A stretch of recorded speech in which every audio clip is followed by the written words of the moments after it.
how I went from this to this. Hey, it's Lauren Ray and welcome back to my channel. Best place for how-tos, DIYs and advice, pretty much lifestyle things, but mostly fitness, hair and travel. If you haven't already, go ahead and subscribe, hit that little notification bell so you don't miss any juicy videos. Let's get into it. So guys, in this video I will be addressing why I started with a color removal instead of bleaching my hair, my thought process on actually dealing with this three-tiered cake of color, how I decided which bleach and color to use, my techniques, and why I decided to go a little bit darker than what I actually wanted to achieve. So why did I want to put a color removal on my hair instead of just using bleach? One, my hair was already over processed, over colored. It was already damaged, brittle and dry. I didn't want to add any more bleach to any areas that I didn't actually want bleached. I chose to go with color removal. Now this was the first time that I've ever used a color removal, and I must say, so why did I want to put a color removal on my hair instead of just using bleach? One, my hair was already over processed, over colored. It was already, I was pretty happy with my results.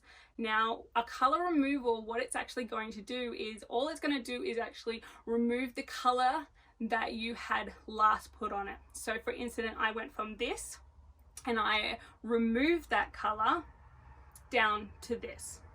Okay, so in hindsight, it actually lifted my hair just a little bit more, especially on that area, that midsection area. I turned it quite ginger.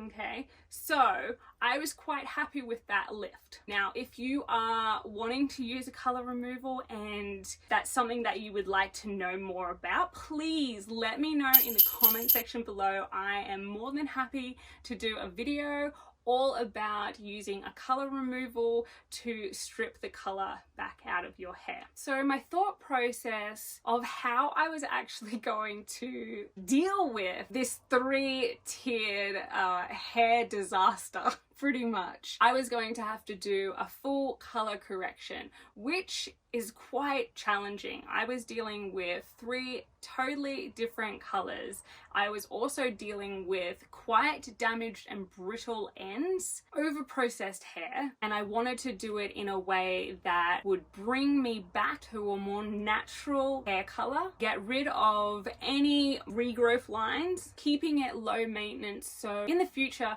to manage this I don't have to do all that much. Now I decided to go with a semi-permanent for my root color. I then went with a permanent to do my dark foils in between, to bring that root color all the way down to the ends. And in a moment I'm going to actually explain to you why I did that. But I would love to know if you were someone that would be interested in learning a little bit more about color, so you have a more better understanding of how to choose the right color, how to go if you need to go for a semi or a permanent, what bleach to use, what developer to use. If this is something that interests you, please let me know in the comment section below so I can make a video on that. How I decided what bleach and what developer and what color to go with to achieve my desired result. So let's start with the bleach process. Now, looking at my hair, all I really wanted to do was lighten that middle section enough to match up with my ends. I didn't want to touch the ends at all. I didn't need to put any bleach on that. The only color that I wanted to put on that was in the parts where I wanted my roots to come all the way down to my ends. I knew that I was going to use a foiling technique. I knew that I was going to pretty much do a full head of foils, and I was going to do it on myself, which is challenging to say the least. It is also time consuming, and I am 100% a lot slower doing my own hair than if I was doing someone else's hair. So I wanted to lift that section only a few shades. I just wanted to get that orange out, and I wanted a slow lift, as the back of my hair is going to be on for quite a long time by the time that I work worked all the way up to front. And then I was actually going to apply color to my roots and then all the hair in between. So I'm looking at, you know, over an hour and a half, plus the developing time of the color. So I went with a volume 10. This also allowed me a little less stress time because doing your own hair is extremely stressful. So I wanted to achieve that more natural look, more to my level of my roots naturally. So I matched my root color with a level, which I am a level 7. I throw quite a bit of gold, so I would more say that I am a 7G, but I didn't want to put that on my hair because I knew that I was going to throw gold naturally. So what I decided to do was to go with a 6N, but in a semi-permanent for my roots, a 7N for the hair in between my foils to bring that root color all the way down to my ends. The reason why I chose a semi-permanent for my roots is because I want to get rid of that regrowth line. Now, semi-permanent is semi-permanent, says it in its name. It fades, it washes back. So yes, I went with it one shade darker than my natural level, but I knew that it was going to wash back with each wash, making sure that I don't have that distinct line, because as I did say, I do throw quite a bit of gold. I'm more of a 7G than a 7N. So when that 6N washes back, my natural regrowth is going to come through and that little section is going to fade nicely and, in hindsight, match up. So I don't have that line. And then with the 7N, I went with a permanent because I wanted to deposit that color into those blonde bits and I wanted them to hold. I knew that they would still fade quite a bit due to the fact that my hair is over processed. That means that I don't have much pigment left in those ends because I've bleached. Because I bleached them to the shit house. In hindsight, I probably wasn't going to get exactly what I wanted in that first try. I do want to be naturally a little bit lighter with my highlights, but we can do that over time. I am very happy with the result that it looks a lot naturaler. My regrowth, it's actually faded quite a bit and my regrowth is matching up very, very nicely. So my technique, what did I do? A full head of foils, starting down at the back and working my way forward. I did a lot bigger chunks in the back section, and then when I reached about my crown all the way up and then down here, I did baby lights, which are a lot thinner. They're baby lights, says it in the name.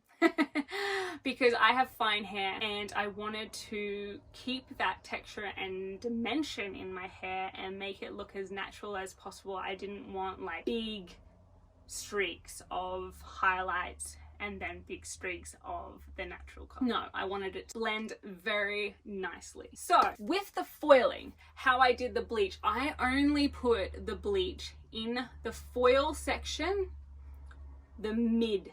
So that ginger section that I had, I only put the bleach on that. I left the ends, this is massive. I avoided my root area like the plague. I didn't want to touch that at all. So I only applied bleach to the mid sections of the foils that I had weaved out. Once I had done the whole head in foils, I look like a crazy person. I then went in with a 6N semi on the root, and then any hair that was left out that was not in a foil, I took the 7N and colored it all the way down to the roots. I then processed that for 20 minutes and then I went and rinsed it up. Now, why did I choose to go a little bit more darker than I wished? So let's explain that a little bit better. So in hindsight, I did bring the 7N all the way down to my ends on a lot more hair than I really wanted to do. But I knew that my hair was going to fade. I just knew it was, because it stripped so much pigment out of that section here that I knew going in with a 7N and depositing that color, it was definitely going to fade back, because hair that doesn't have any pigment in it, it is extremely hard to hold on to that color. So in my thought process, I was thinking, yes, I'll bring the 7 all the way down. It'll be a little bit darker when I first do it, but over time it's going to naturally lighten up with each wash. And then over time, in, you know, 6 weeks or something, I can go back in and I can do some more blonde foils to start working more towards that balayage look. More natural balayage look. If that makes sense. If you are on the same page, what is that saying? If you're on the same page as what I'm thinking.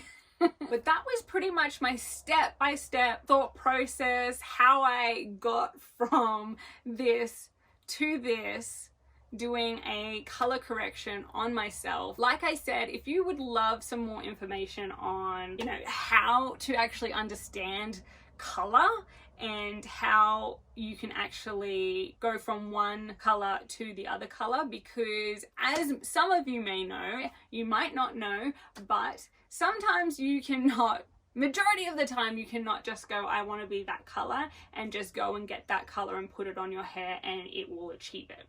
It doesn't work like that. There is a lot of science that goes into it, and if you would love to know a little bit more about that science, like I said, comment below, let me know. I would love to do a video on that. In my next beauty video, I am going to talk about box hair dye, and just don't do it. Don't do it. That'll be my next video. I hope this one was fun and educational. I would love your support, so if you did like this, give it a thumbs up. Please give me some feedback down below and any other hair related topics that you would love me to discuss with you. Remember to subscribe and hit that little bell so you get notifications of all my upcoming videos. I'll see you next time, guys.